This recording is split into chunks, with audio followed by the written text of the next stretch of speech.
Welcome back. In this episode of Johnny's Flute Reviews, we're going to be looking at a flute made by Brad Young of Four Wind Flutes, and a very massive flute. Many of you have seen my flute review and also videos on the Mayan Harmony flute, and this is like the bigger version of that. And I'll explain a little bit more as we go about what makes this one different other than just the size of it. This one is a beast, and I asked for something really big and low with a Harmony drone. So talking about specs of the flute, this guy of course is really big. It's not as heavy as it looks. It's made from Spanish cedar. This is one of my favorite woods of all time. I love the way it smells. Maybe that's a flute thing, but those of you that play the flute know what I'm talking about. And as you play the flute and have air flowing through it, that aroma just kind of encompasses the atmosphere around you. So Spanish cedar is a really big favorite for me. Made from Spanish cedar. Now the right side, my right side, this one is tuned to the key of A. And you'll notice it only has 3 playing holes on the bottom, so I put my right hand here. And on the left side, this one is tuned to the key of D. So this is going to be like a bass A. Lower 3 holes on a bass A flute. And then over here is going to be like the bottom 3 holes of your mid D minor flute. Now, there's one more thing to this, and those of you that know, Mayan Harmony drones have these 2 thumb holes in the back.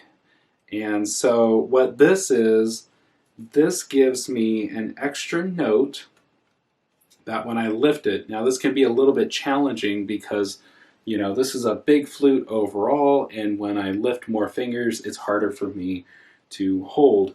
So what I like to do when I play this flute, for me, this is how I play it. I take this end of the flute and I raise my knee, I kind of point my toe, and that kicks my knee up, and I can just rest it kind of just above my kneecap.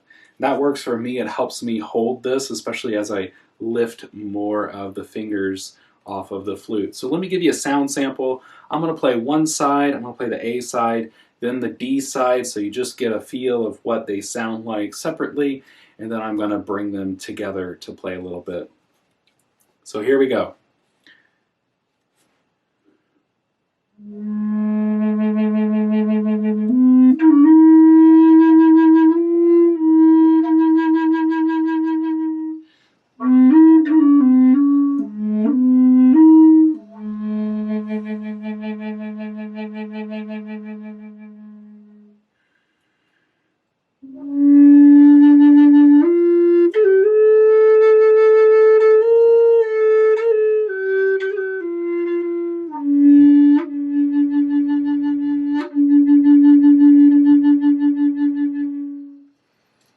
Together.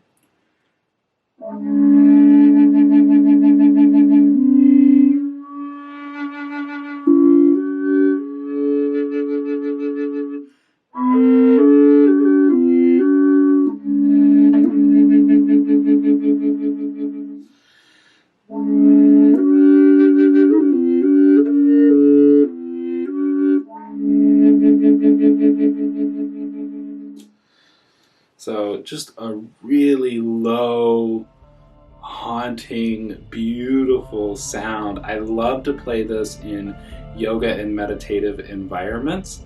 I also recorded a song with this called Hunt of the Nighthawk. That's from the album Migration.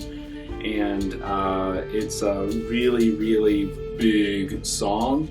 Well, it's a big flute, so required something like that. So Brad's done a marvelous job. He's made several of these Mayan Harmony drones. Now what makes this one different than my other one is that one is tuned to the key of D and A, and this one is A and D. And I'm talking about the lower note first and then the second one. So if I go from D to A, E, F, G, A, that's a fifth.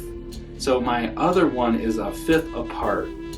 Now on this, as I go from A to D, that's only a fourth.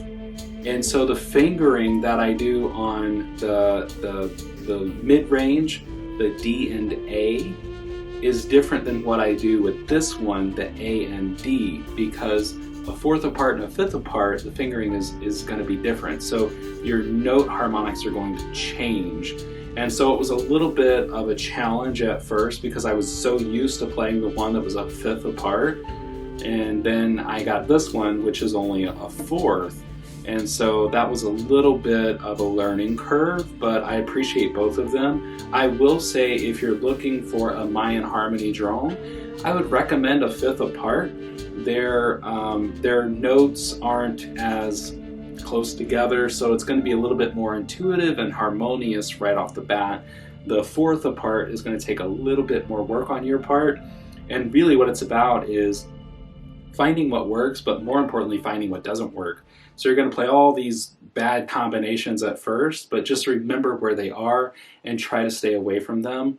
Or, you know, what I like to do when I start out with a Mayan harmony drone is I'll go and I'll hold one note. So say I hold this note here off of the A, and then I'll take this hand and I'll just go up the scale and I'll find what does and doesn't work. So here's a great example. Like that one is kind of, I could play it in passing, but I wouldn't stay there.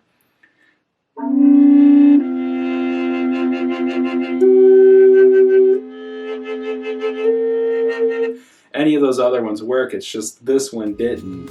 And so do that with every note. So hold one and play the other side. Hold the next one, play up and down, and find the ones that don't work for you. So anyway, the harmony flutes are just super, super awesome. I love that we can play two flutes at the same time, get two notes, and just have this soothing harmony come over us. So anyway, I'm gonna get out of here, but before I go, I'll put a link in the description below so you can visit Brad. Now he doesn't keep a current stock on his website, but you can always reach out to him and he'll be glad to help you and also let you know what he does have in stock. So I'll put a link to him in the description below and some other links that you may find helpful along your flute journey. Sheet music, backing tracks, also some tips and tricks with the flute for other playlists here on YouTube and outside of YouTube. Thanks for watching this episode. We'll be back next week for another flute review. Hi friends, thanks so much for watching this video. If you're interested in growing as a flute player, click below for more information. If you're looking for more videos like this, see the playlist in the corner. Lastly, please consider subscribing so you're notified every time new videos drop. Thanks.